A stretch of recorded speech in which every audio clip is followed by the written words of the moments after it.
Honorable Segirinya ne Ssewanyana bitabuse. Aba NUP bagobeddwa mu kuziika kw'omugenzi Jacob Oulanya. Ssuna Ben omukyala amukubye so ng'ate ebya Fred Lumbuye byonoonese. Toseetuka galindirire mu bujjuvu. Kansubire nti mwasibye bulungi yonna gye musinziira okubeera ng'ate mumpuliriza. Mbeebaza olw'obutakoowa kuntegeranga matu. Nsaba gwe wenna eyakaneyo nga kesaawa eno yennyini bamisubscribe nga tekakakadde mukwano gwange tujja kwejjusa n'ofunawo amawulire agenda maaso mu ggwanga lyattu Uganda kwa celebrities bo bonna aba wano saakate n'abo abali wabweru w'eggwanga. Amawulire gonna okuva mu bankuba kye ogenda maaso n'okubeera ng'ate ogafuna mukwano gwange era ng'obutakumayira budde ngenda kuba ate ntandikirawo nagandese essaawa eno yennyini nga gano nno simala wabula nga kwata ku Honorable Segirinya saakate ne Honorable Ssewanyana bino ebyabwe munnange byeyongedde okubeera ng'ate bitabuka. Kinajjukirwa nti olunaku olwaleero era batwaliddwa mu kkooti e Masaka era nno wano nga we babaweereddeko ate obujulizi obulala. Omukulu ayitibwa Ssennyonga Wilson bw'ati avuddeyo n'ategeeza ng'ababiri bano bwe bamuteekamu ensimbi okubeera ng'atta abantu abawerako wali ate mu kitundu ky'e Masaka. So nno munnange ebyabano si byangu n'akamu n'akeddagala era wetwogerera babaguddeko omusango omulala ogw'obutemu wabula nga tubasabire byonna byonna ebigenda mu maaso munnange babe ng'ate baddizibwa eddembe lyabwe ababiri bano. So ng'ate byo nabyo tubitadde ku bbali y'omubaka w'ekitugumu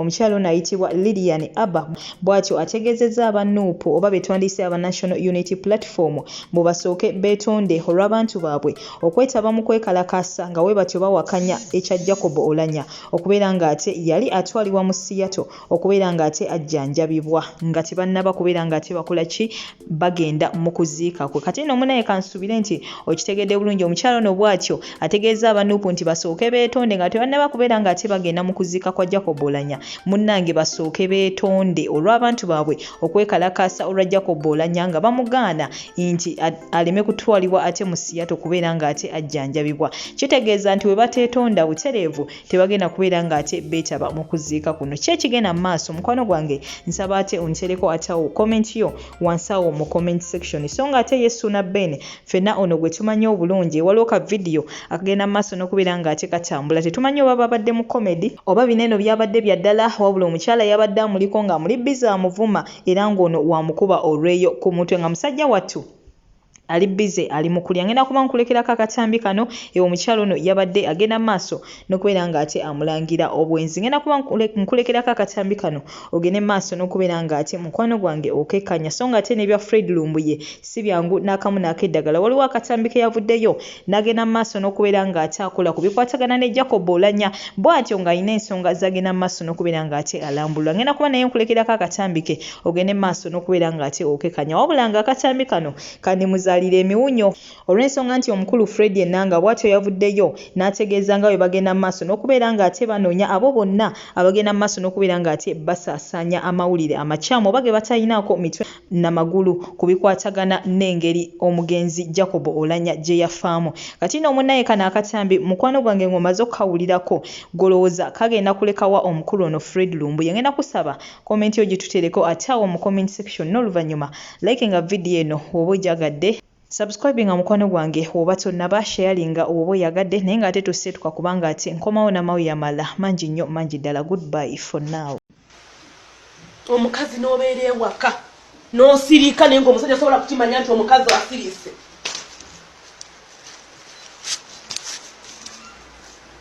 Buli kaseera n'obeera ng'ozunza ekikiro olinganga ki bakukubidde waki tobadde tosobola kusituka. Genda oddeyo ogenda ozine ogenda omuzino omukuleko ettamuli olireete wano omanye nti wafunye ebirabo. Ne gubeera eyo gujja guzunga n'agagatto gulinganga ganagayimbi ganogono aganaga ajja azunga alinga omuka gwennyuma alinga omuseze ekiroko mannyoko mazi. Era ate nkubuuza onyo Mazira mutu yakyogera kiringa ekitadde amazzi mu kamwa. Nakugamba saagala kummanyira siri mu lubulu w'abakazi bamanyirwa ggwe. Kozi onoonya lumbe lukuta nakugamba saagala bintu byaku. Drone yange yangambye okusinzira ku mpapula gye yo seriye kenyini zeyebagira ne program y'aba agent bonna. Omulambo gw'omugenzi Jacob Oulanya gwatuuse mu Uganda olunaku lwa jjo.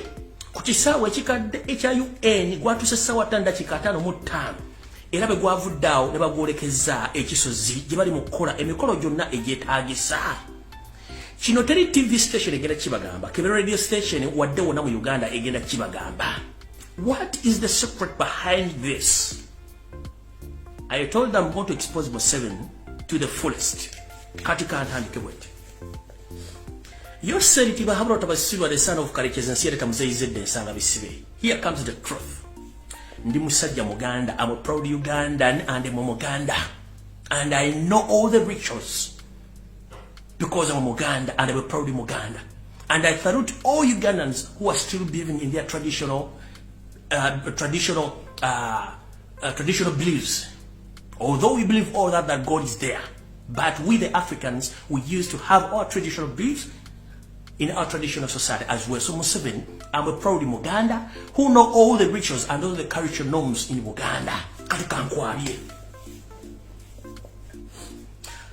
Mu Buganda tulina ekintu kye tuyita okusibaga n'okwetangira. Jukira bagamba Museveni yaleta abasawala mama fina amukaaga. Oyo mukazi Omunyarwanda. Abasabata ababiri bava Kenya, bava Tanzania, ababiri bava Congo, omu n'aba Benin, mama fina w'omukaaga. Katulina kye tuyita okusibaga n'okwetangira. Biri ebintu bibiri byanjawulo. Njagala muwawula ekitakambaga katuwepera l'entula. Bino mbagamba mbimanyi ate babikola abadde abikola ku mirambo egisinga obungi. Kati ngenda ku expose nga Museveni. Ekisookera ddala. Obaddenga osibaga bannayuganda. Ne batayogera ne basiba buli kintu n'obasiba. Ne weetangira bintu bibiri. Okusibaga n'okutangira ne weetangira. So here comes the truth. Mu bintu bakusabye n'abasawo Abaganda okuzibaga oba okusiba n'okwetangira bakusabye ente enzirugavu n'embuzi enzirugavu. Ngogenda kikola otyo. Bakugambye you physically gogenda okukola emirimu gino. Omulabo gwajja kubononya baguleeta ne gutuuka kufaamu yo ekisozi. Gwe kennyini ogenda kwasibwa ejjirita obugyeko enviiri. Ogenda kwasibwa ejjirita obugyeko enjala n'akanyama ebintu bisatu. Ebintu bino ogenda bikozesa ki? Wano wetulaga wali firimu. Ekisookera ddala. Ogenda kukwata ente enzirugavu. Ente enzirugavu ng'omaze ogisiba amagulu. Nembuzi yake enzirugavu maze gisikuba ebisolo gye biri otadde odda. Okwata enviiri zino, okwata enjala n'akanyama akamu okasibe, bw'omala okasiba bakubuulire by'ogenda okulamirizaako. Obikkule omumwa gw'ente, okateekemu n'omumwa gw'ente mugusibe. Mukwate ente eyo mugisimire ekinnya, ogiziike ente ennamu, bw'omala ogiziika aziwano n'embuzi kye mugenda okukola. Bw'omala obiziika nga biramu byonna nga mubisibye. Otambule nga tutunudde mabega until you further notice. Mu bino ogenda kuba weetangidde, ogenda kuba osiba bannayuganda bonna okutegeera. Otuyita okuzibaga. Byobadde okola all along. Atakimanyi jala kikutegeeza. Bino ne mu famire za bulijjo tubikola. Famire ng'erina ebizibu ne bakuga tulina obbambulako ebibamba.